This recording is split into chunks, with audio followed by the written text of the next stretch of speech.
Hadirin, jika di segmen pertama kita memulai visi misi dari calon presiden nomor urut 1, maka pada segmen ini kita akan memulai pertanyaan kepada calon presiden nomor urut 2. Kami persilakan kepada panelis Bapak Agus Riwanto untuk mengambil subtema di fishbowl.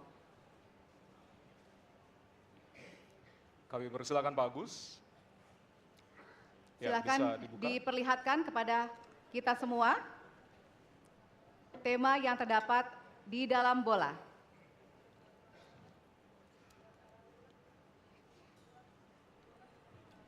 Temanya adalah diperlihatkan kepada moderator HAM. Baik, kita catat tema pertama adalah HAM.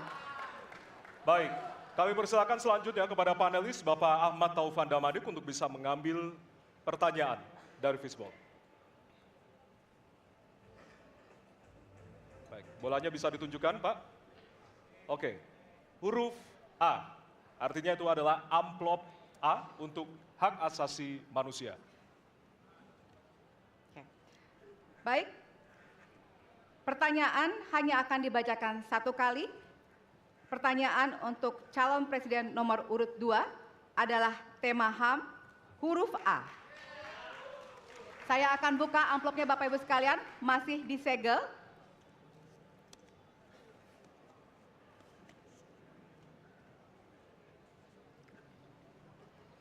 Kita mulai.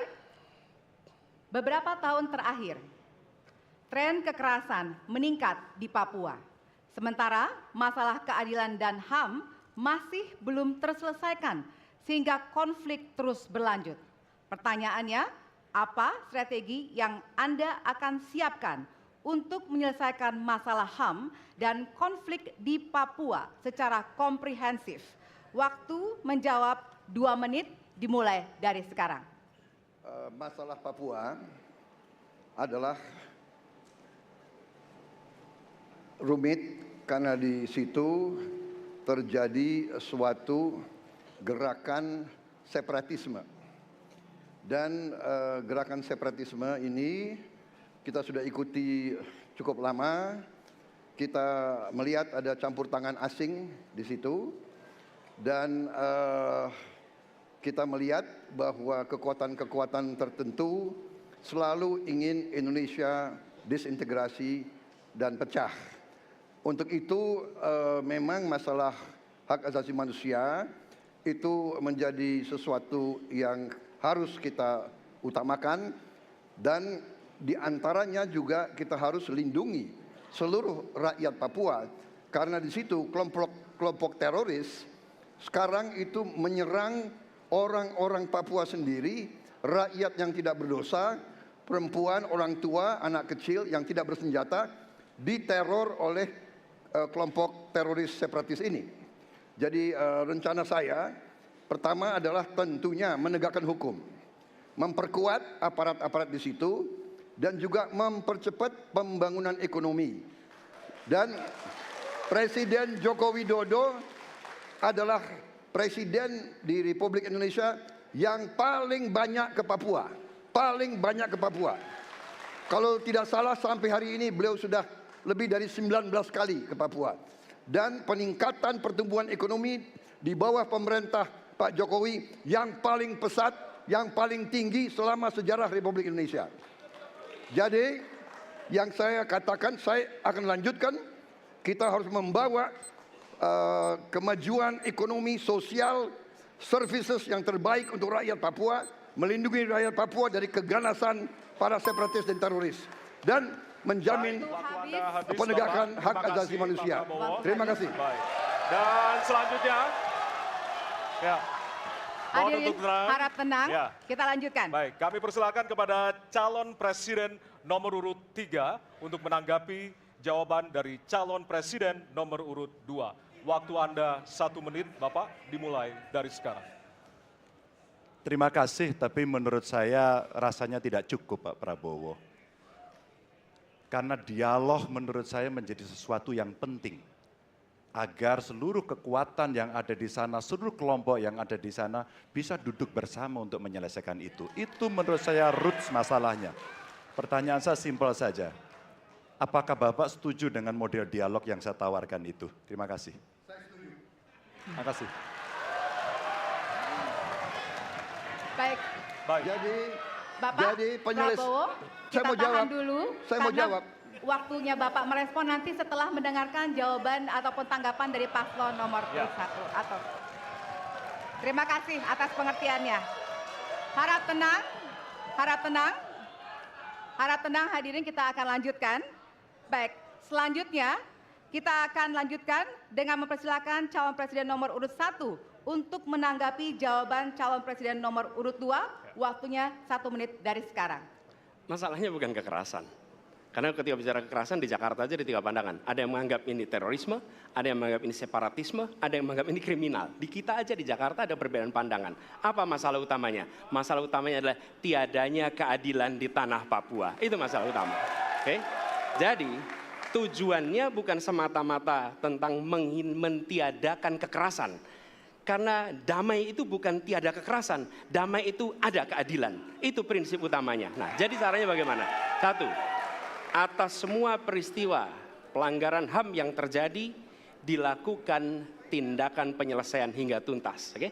Yang kedua, mencegah terjadinya pengulangan dengan memastikan semua yang bekerja di Papua memahami bahwa yang harus dihadirkan bukan tidak ada kekerasan, tapi keadilan. Yang ketiga, melakukan dialog dengan semua secara partisipatif. Terima kasih. Baik, terima kasih. Terima kasih. Dan selanjutnya kami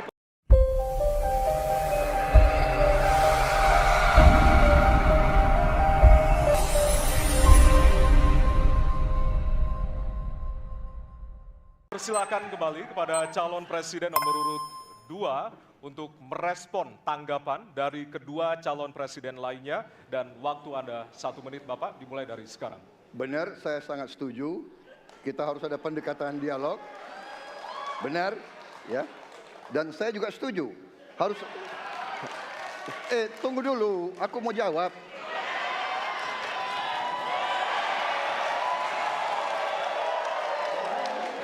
Jadi, benar keadilan. Benar sekali, harus ada keadilan. Tetapi saya mau mengatakan, tidak sesederhana itu, Pak Anies. Ada faktor-faktor lain, Pak Anies.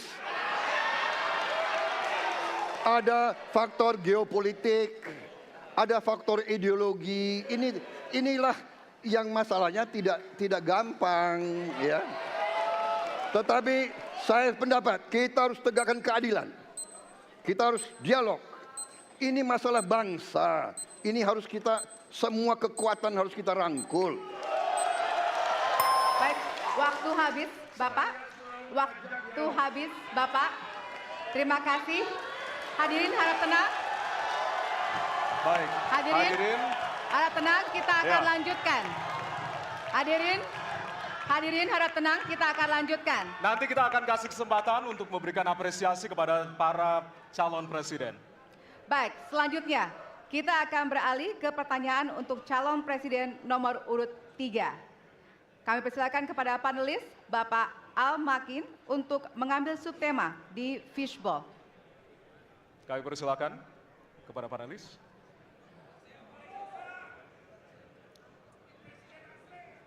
Ya, dibuka Silakan. terlebih dahulu, Pak.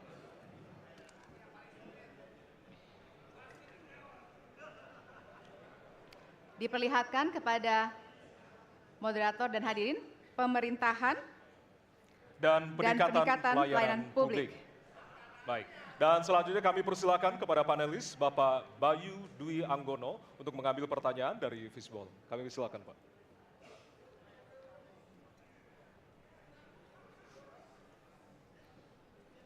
Bisa ditunjukkan amplop C. Amplop C untuk pemerintahan dan peningkatan pelayanan publik. Baik, untuk calon presiden nomor urut 3, pertanyaannya adalah tema pemerintahan dan peningkatan pelayanan publik, pertanyaan dari huruf C. Kita lihat bersama, Bapak Ibu sekalian, amplop juga masih disegel. Kita akan buka.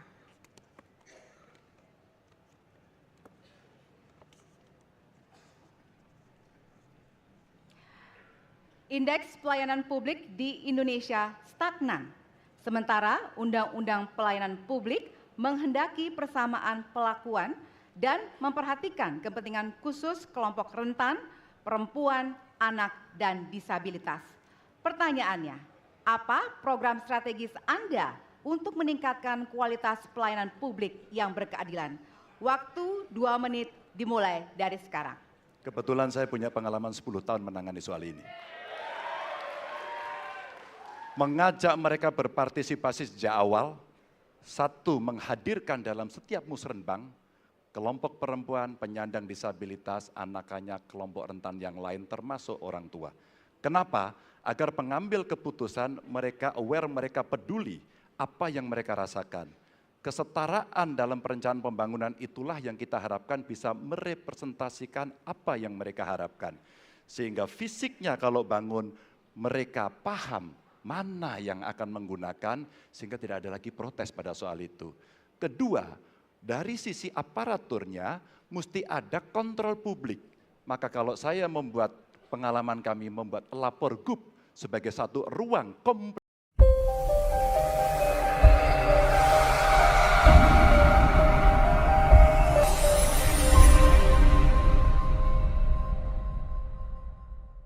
publik yang pemerintah nggak boleh baperan, pemerintah harus menerima seluruh masukan dan kritikan, inilah yang akan kita angkat menjadi government super apps. Sehingga ketika itu tidak berjalan, pemerintah tertinggilah yang harus kemudian mengambil alih itu, sehingga pelayanan akan bisa jauh lebih baik, sehingga kelompok-kelompok ini harus mendapatkan afirmasi. Pak Ganjar, masih ada waktu? Cukup. Baik. Cukup, baik. Terima kasih. Ya, dan kami persilakan kepada calon presiden nomor urut 1 untuk menanggapi jawaban dari calon presiden nomor urut 3. Waktu Anda 1 menit dimulai dari sekarang, Pak. Prioritaskan pada pelayanan mereka yang rentan. 1, penyandang disabilitas. 2, perempuan, terutama ibu hamil. 3, anak-anak dan lansia. Itu prioritas. Kemudian pelayanannya. Buatkan pelayanan yang transparan dan terukur. Pelayanan pemerintah itu tidak ada yang baru. Semua yang dilayani pemerintah itu hal yang berulang. Jadi kalau disebut masalah itu pasti pernah terjadi sebelumnya, pasti berulang. Lalu apa yang dikerjakan? Kami buat ketika dulu di Jakarta namanya Jaki. Jaki adalah sebuah super apps yang membuat setiap pelayanan ada ukurannya. Contoh, bila lapor pohon tumbang, maka kami memberikan arahan kepada jajaran berapa jam harus beres. Ketika dikatakan ada laporan tentang peristiwa X, maka berapa waktunya harus beres. Semua ukuran pelayanan dibuat transparan. Lalu publik yang melapor tahu persis, saya lapor kapan, harus selesai kapan. Dengan begitu standarisasi akan bisa terjadi. Terima kasih. Baik. Terima kasih atas tanggapannya. Silahkan kepada calon presiden nomor urut 2 untuk menanggapi jawaban calon presiden nomor urut 3. Waktunya 1 menit dari sekarang. Menurut pandangan saya, kelompok rentan itu juga termasuk para petani dan nelayan. Dan yang saya dapat setelah saya keliling, khususnya di Jawa Tengah, Pak Ganjar, petani-petani di situ sangat sulit dapat pupuk. Dan mereka mengeluh dengan kartu tani yang Bapak luncurkan, ini mempersulit mereka dapat pupuk. Jadi sebetulnya mereka ingin pupuk itu pengadaannya disederhanakan. Saya kira mungkin Bapak bisa menjawab masalah itu. Terima kasih. Waktu Pak Prabowo. Cukup. Cukup. Nggak usah lama-lama. Baik. Baik, terima kasih. Dan selanjutnya kami persilakan kepada calon presiden nomor urut 3 untuk merespon tanggapan dari kedua calon presiden lainnya. Waktu Bapak 1 menit dimulai dari sekarang. Terima kasih. Jadi menggunakan teknologi yang disampaikan Mas Ani sudah betul. Rupanya kita sama pada soal itu. Tapi untuk Pak Prabowo saya harus mengingatkan Pak, pupuk langka terjadi di Papua Pak. Pupuk langka terjadi di Sumatera Utara Pak. Pupuk langka terjadi di NTT, NTB, Kalimantan Timur termasuk bensin. Mungkin Bapak sedikit agak lupa untuk saya bisa mengingatkan, karena Bapak pernah menjadi ketua HKTI. Pak, data petani kita tidak pernah beres. Maka kalau kemudian satu data petani itu bisa kita kelola, maka distribusi pupuknya harus bisa sampai dan tepat sasaran. Pada saat yang sama, kuota pupuk tidak boleh dibatasi. Maka ini yang saya telepon langsung kepada Pak Wapres saat itu. Pak Wapres, please, kasih tambahan. Kalau tidak cukup. Dan ini terjadi di seluruh Indonesia. Maka inilah mesti kita kerjakan nanti. Baik, Masih ada waktu? Mau ditambahkan, Pak? Cukup. Cukup? cukup. Baik. Baik, terima kasih. Hadirin.